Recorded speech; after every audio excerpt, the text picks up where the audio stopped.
I think one of the most important discoveries I've made in my life is that what we're taught love is and what it actually is are not the same thing.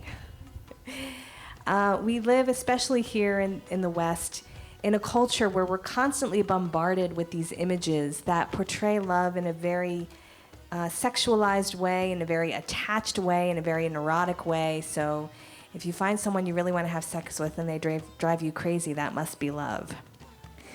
And a lot of our romantic comedies are based on this idea.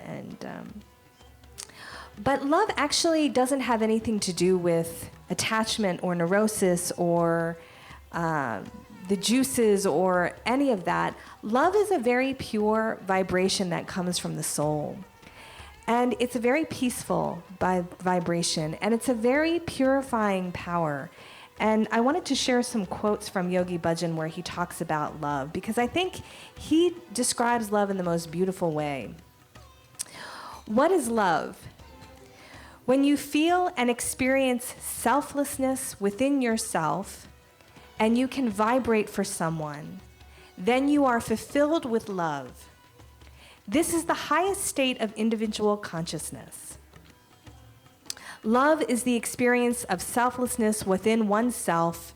No one else is involved. Love is a power beyond the being because love is a totality of the being.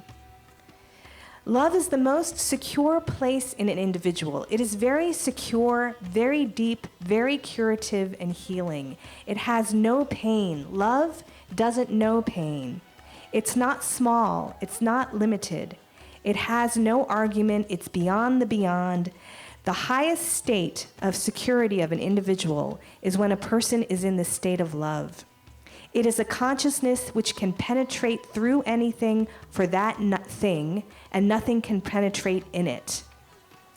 When you are insecure, you do not love. And when you do not love, you do not live. You do not love your lust. When someone caters to your emotions, you feel you are in love, but in reality, love is the opposite of this. When you sacrifice your emotions for someone, then that is love.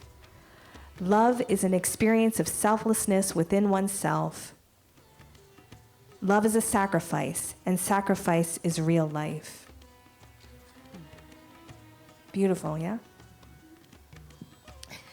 That's actually our natural state of being. The soul, when it incarnates into a human body, it incarnates because of love.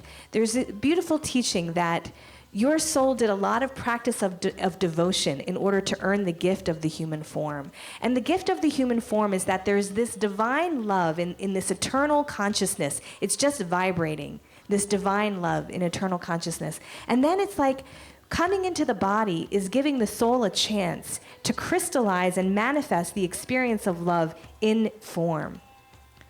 And that's what the soul took birth for. I'm here to love. I'm here to feel love. I'm here to experience love. I'm here to channel love. I'm here to share love. And then what happens is that you're given these 5 tattvas, these 5 elements, right? Fire, earth, ether, air, and water, to experience and to sense. But each of these tattvas have a shadow. We call them the poisons. And the poisons are lust, which is sexual desire that comes from a neediness or a place in the ego that's not healthy, or a neurosis. It's not that all sexual desire is wrong. It's a very it's just that love when it's not in the will of God. Lust is sexual desire that is not in the will of God. That's how Yogi Bhajan defined it. So lust is a poison, anger is a poison, greed is a poison, pride is an poison, attachment is a poison, ego is a poison.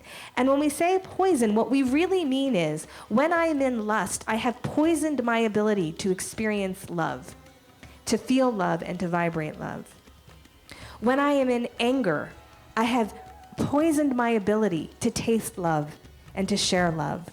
When I am locked in greed, I have stopped my ability to feel the love and flow with love. Pride, ego, attachment, all these things that we're constantly bombarded with these images that this is what a human being is, but really a human being is to conquer the shadow of the tattvas so that the love can crystallize and the love can live. And that's why we do all these practices, right? That's why we get up for sadhana. That's why we meditate. That's why we do yoga. That's why we bow to the Siri Guru Granth Sahib. That's why we chant the Shabad. Because we're trying to wrestle with the shadows of the earthly realm, which is very temporary, but very powerful on the mind. We're wrestling with the shadow to conquer the poison in ourselves so that that love, that experience of being, if I can vibrate for you and serve you without needing anything for myself, and it's just from a fullness within me, not a lack, a fullness within me. That's love, and that's what my soul came for. Right? Does that make sense? Yeah. Okay. So this is not a small thing to achieve, and it's why we come back over and over and over and over and over again. The karma that we create, the incompleted action, right? We come back because we got it wrong, which is fine. We get to learn, right? It's like when you learn how to play basketball or you learn a card game. You're not an expert at it the first time. You make mistakes and you come back, you try again, you come back, you try again. So we keep coming back, trying again, coming back and trying again. Why? For the experience of the love, right? And the people who are most honored in our history in humanity, the ones that are never forgotten, the ones that have temples built in their names, the ones who rule for thousands of years through their radiant body, are the people who have learned to love. You know? You can be a Buddhist, you can be a Christian, you can be, so many things. Guru Nanak, a Sikh, you can be so many things. What you're really saying is, there's a person who really knew how to love. And I want to become a person who knows how to love the way that person knew how to love. And that's the longing of the soul and the innocence of the child. The innocence of the child is, I'm here to love. And all of us have an innocent soul within us. And then when we hear, how many people, it's like, this is for me.